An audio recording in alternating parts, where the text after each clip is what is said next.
জামালপুর মেলান্দহের আটাবাড়ি সেতু আর ভাবুকি আটাবাড়ি সেতু মাঝখানের ৩ কিলোমিটারের দূরত্ব অতিক্রমে নেই কোনো রাস্তা। উপজেলার চরাঞ্চল বেষ্টিত নলের চর পলিশা ও ভাবুকি সহ আশপাশের এলাকার সাথে জেলা শহরের যোগাযোগ ব্যবস্থা খুবই নাজুক। শুধুমাত্র অনুন্নত যোগাযোগ ব্যবস্থার কারণে চরে উৎপাদিত বিভিন্ন ফসলের ন্যায্য মূল্য পায় না কৃষকরা।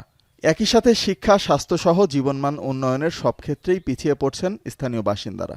অবহেলিত চরাঞ্চলে কোটি টাকা ব্যয়ে সেতু নির্মাণ আশার আলো দেখালেও বাস্তবতা হচ্ছে যে কোনো প্রয়োজনে শহরে যাতায়াতে এখনও স্থানীয়দের পাড়ি দিতে হচ্ছে 10 কিলোমিটার অতিরিক্ত পথ।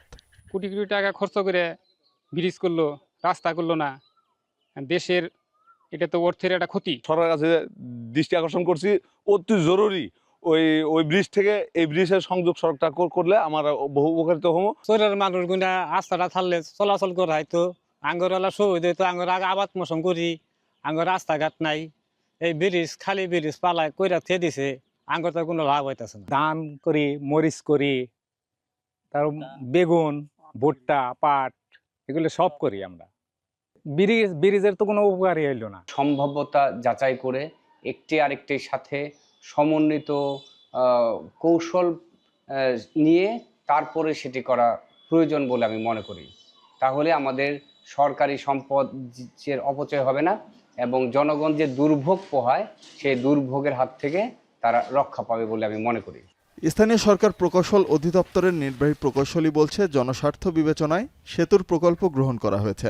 সড়ক নির্মাণের প্রকল্প প্রস্তাবনা এরই মধ্যে মন্ত্রণালয়ে পাঠানো হয়েছে। অনুমোদন পেলেই ব্যবস্থা নেওয়ার আশ্বাস তার।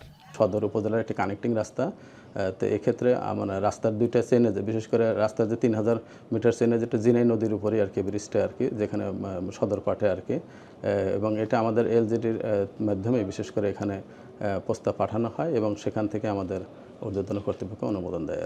2024 সালে ঝিনাই নদীর উপর 14.5 কোটি টাকা ব্যয়ে নির্মিত হয় 95 মিটারের আটাবাড়ি সেতু, আর প্রায় 3 কোটি টাকা ব্যয়ে 50 মিটারের ভাবুকি আটাবাড়ি সেতু নির্মাণ করে এলজিইডি। এখন জামালপুর। লিলি হালাল বিউটি সোপ, বিএসটিআই কর্তৃক সনদপ্রাপ্ত দেশের প্রথম হালাল বিউটি সোপ, দীপ্তিময় উজ্জ্বল ত্বকের জন্য।